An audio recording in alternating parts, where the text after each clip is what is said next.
नमस्कार दोस्तों, राधे राधे, हरे कृष्णा। चीकोज रेसिपीज में एक बार फिर से आपका स्वागत है।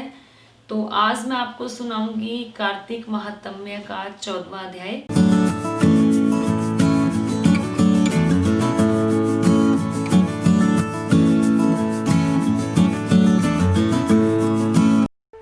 सब्सक्राइब करें चीको रेसिपीज़ को और बेल आइकन को टैप करें मेरी हर वीडियो सबसे पहले देखने के लिए।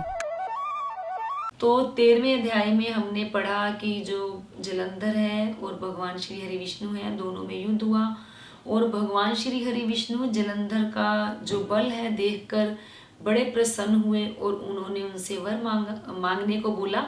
तो जलंधर ने वर मांगा कि आप मेरी बहन लक्ष्मी के साथ मेरे घर में विराजमान हो जाएं। तो जो भगवान श्री हरि विष्णु है और माता लक्ष्मी है जलंधर के घर निवास करने लगे। तो उसके बाद की जो कथा है 14वां अध्याय।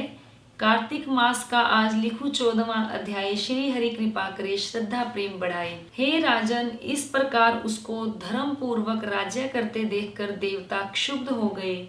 उन्होंने देवादि देव भगवान शंकर का मन में स्मरण करना आरंभ किया और कितने ही प्रकार से उनकी स्तुति की।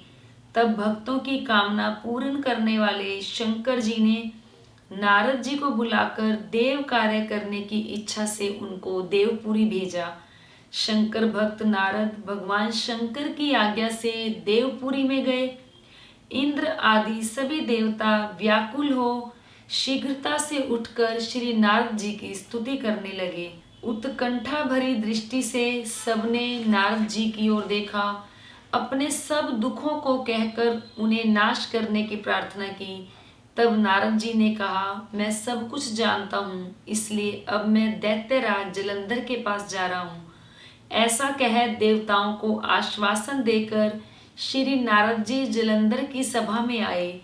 जलंधर ने नारद जी के चरणों की पूजा कर हंसते हुए कहा, हे ब्राह्मण, कहिए आप कहाँ से आ रहे हैं और कहाँ कहाँ पर आपने क्या क्या देखा, यहाँ कैसे आए हैं। मेरे योग्य जो सेवा हो उसके लिए मुझे आज्ञा दीजिए। जलंधर के इस प्रकार के वचन सुनकर नारद जी प्रसन्न होकर बोले, हे दानवराज, महाबुद्धिमान जलंधर, तुम धन्य हो, क्योंकि इस समय सब रत्नों के भोक्ता एक तुम ही हो। हे दैत्य श्रेष्ठ, अब आप मेरे आगमन का कारण सुनिए, जिसके लिए मैं आज यहाँ आया हूँ। हे दैत्यराज, मैं स्वेच्छा से कैलाश पर्वत पर गया था, जहाँ 10,000 योजनों में फैला कल्प वृक्ष का वन है। वहां पर मैंने सैकड़ों कामधेनुओं को घूमते हुए देखा तथा यह भी देखा कि वह वन चिंतामणि से प्रकाशित परम दिव्य अद्भुत और सब स्वर्णमय है। मैंने वहां पार्वती के साथ स्थित शंकर जी को भी देखा, जो सर्वांग सुंदर, गौरवर्ण, त्रिनेत्र और मस्तक पर चंद्रमा धारण किए हुए हैं। यह देखकर मुझे बड़ा आश्चर्य हुआ कि इनके समान समृद्धिशाली त्रिलोक में कोई है ही नहीं। हे दैत्येंद्र, उसी समय मुझे तुम्हारी भी प्रसिद्धि का स्मरण हो आया और उसे देखने की इच्छा से मैं तुम्हारे पास आया हूँ। यह सुनकर जलंधर को बड़ा हर्ष हुआ। उसने नारद जी को अपनी सब समृद्धि दिखला दी।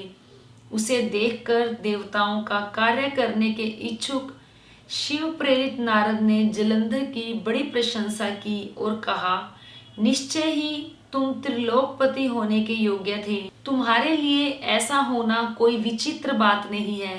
मैं देखता हूँ कि तुम्हारे पास सब कुछ है, किसी बात की कमी नहीं है। ऐरावत, उच्चैश्रवा घोड़ा, कल्प वृक्ष और कुबेर की निधि तुम्हारे पास है।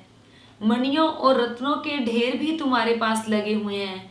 ब्रह्मा जी का हंस युक्त विमान भी तुम्हारे पास है और द्युलोक, पाताल और पृथ्वी पर जितने भी रत्न आदि हैं वह सब तुम्हारे ही तो हैं। मैं तुम्हारे इस प्रकार के रत्न ऐश्वर्य को देखकर बड़ा प्रसन्न हूँ, परंतु तुम्हारे पास कोई स्त्री रत्न नहीं है, इसलिए तुम्हारा यह सब कुछ फीका फीका सा है। तुम कोई स्त्री रत्न ग्रहण करो। नारद जी के इस प्रकार के वचन सुनकर दैत्य काम से व्याकुल हो गया।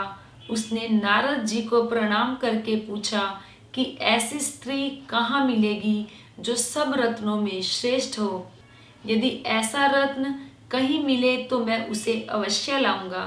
देवर्षि नारद बोले, ऐसा रत्न तो कैलाश पर्वत पर योगी पुरुष शंकर के पास ही है। उनकी सर्वांग सुंदर पत्नी देवी पार्वती बहुत ही मनोहर है। उनके समान सुंदरी मैंने आज तक नहीं देखी। शंकर से बढ़कर समृद्धिवान दूसरा कोई भी नहीं है।